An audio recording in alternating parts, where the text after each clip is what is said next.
In order to win government contracts, it begins here. Do you have a product or service that the government wants to purchase? And most importantly, do you have a cage code? A cage code is needed if you want to prime with the government agency. You got to have a cage code.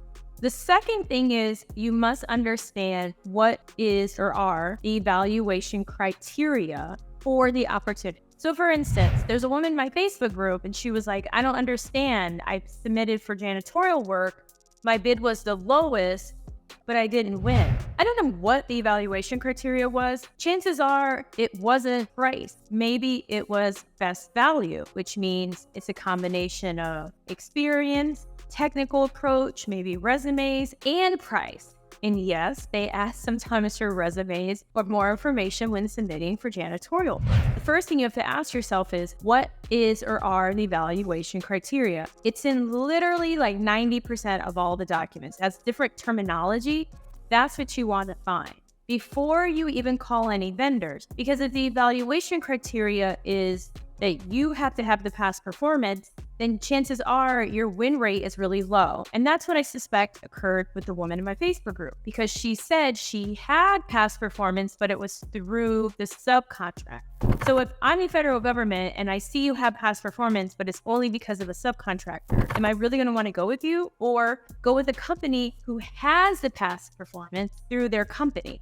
To win a government contract, have to have your case code, understand the evaluation criteria, and then next, bid on what works for you. So that goes right back to the evaluation criteria and what are the actual requirements of the opportunity.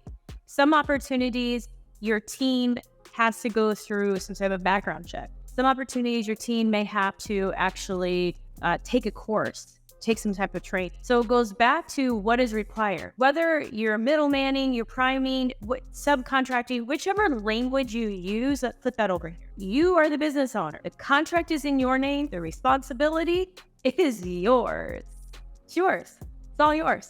It's yours. So you got to manage it. How you win government contracts. You have to ask yourself, do you want it to be something that you're doing or you pay other people to do? When I first started out over 15 years ago, I became the diversity and inclusion queen in the Department of Defense. I analyzed the data. I spoke at events. I gave trainings to all kinds of agencies in the DoD, Army Reservists in New Orleans, Air National Guard in Texas, National Guard Bureau Diversity Conference in Massachusetts. I was everywhere. I was at the opening of a NARD envelope if it had to deal with diversity and inclusion. I was there. And I did the vast majority of the work. And I would win other opportunities. For instance, I spoke at Fort Belvoir for Women's Observance.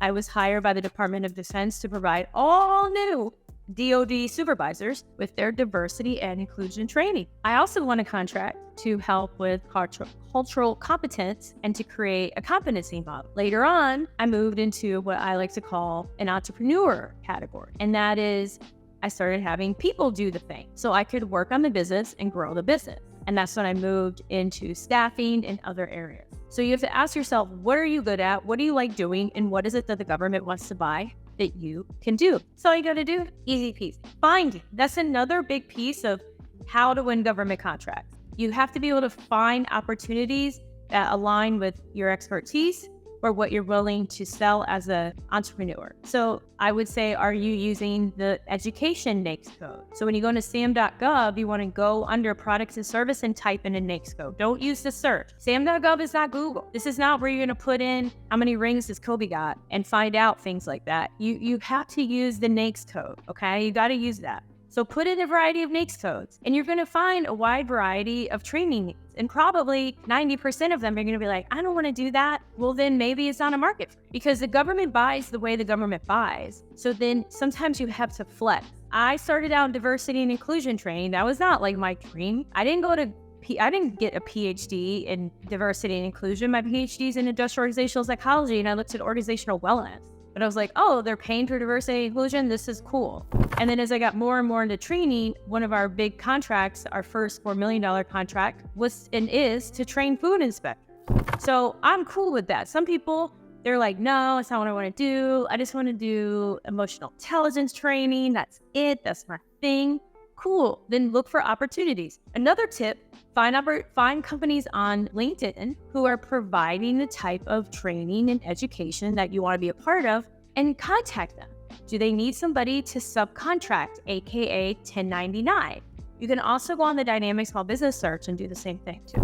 Let me share with you how this works, right?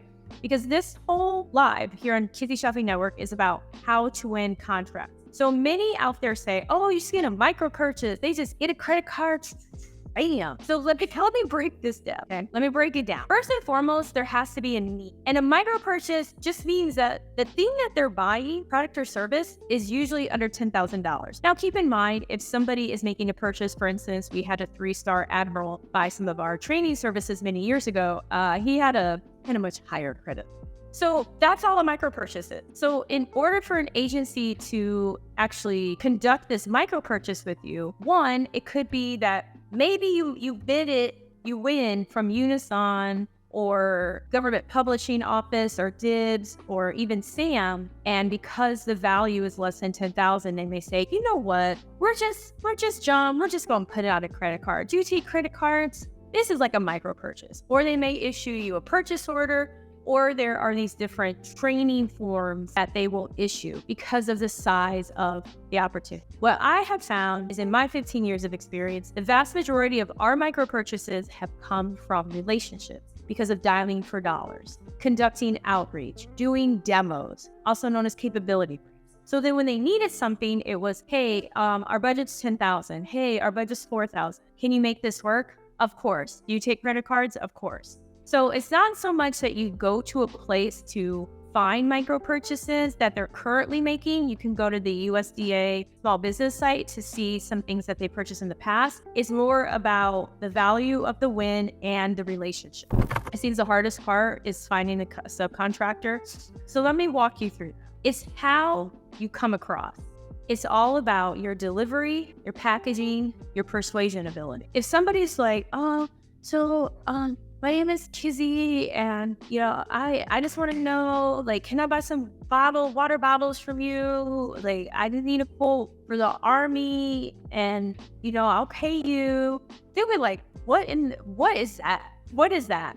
I recently interviewed Marcus Wilson. The video will drop soon, and he is a light. My goodness, everybody, he's amazing. So he won a $440,000 contract, janitorial work, in this many months. And I was talking to him and I was like, well, Marcus, how did you know what to charge? How did you know about who's available? He's like, I just picked up the phone and called companies, no different than if you're looking for a plumber.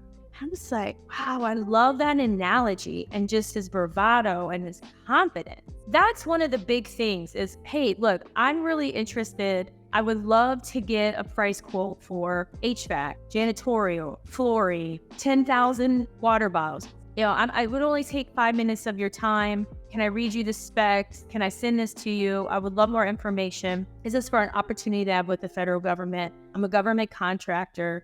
It's that type of delivery. It's being very clear. It's giving them the information. It's, of course, making sure you're speaking with the right person. Have the call to action. This is what I'd love for you to do. This is what I would do. And keeping them informed. After you get the information, thank you so much again for the information. Oh, by the way, I submitted the quote. I just think it's really important to stay in contact with amazing partners like yourself. If you win, hey, congratulations. I just want to let you know we won. Hey, I just want to let you know we didn't win. I want to thank you again for taking time out of your busy schedule to give me that information. It's just little things like that. That's all it is. And sometimes, depending on what it is, you may have to just get the price and worry about the actual subcontractor down the road. We do that a lot with training because my background, I really know training, so that may be helpful. Steve Dixie, the same thing. He bid on several staffing projects and he recently won like $1 million staffing contract in the Dakotas. I believe it was South Dakota. You have to check the video. But he knows staffing, he knows HR. He researched what to price. He's one of my coaches.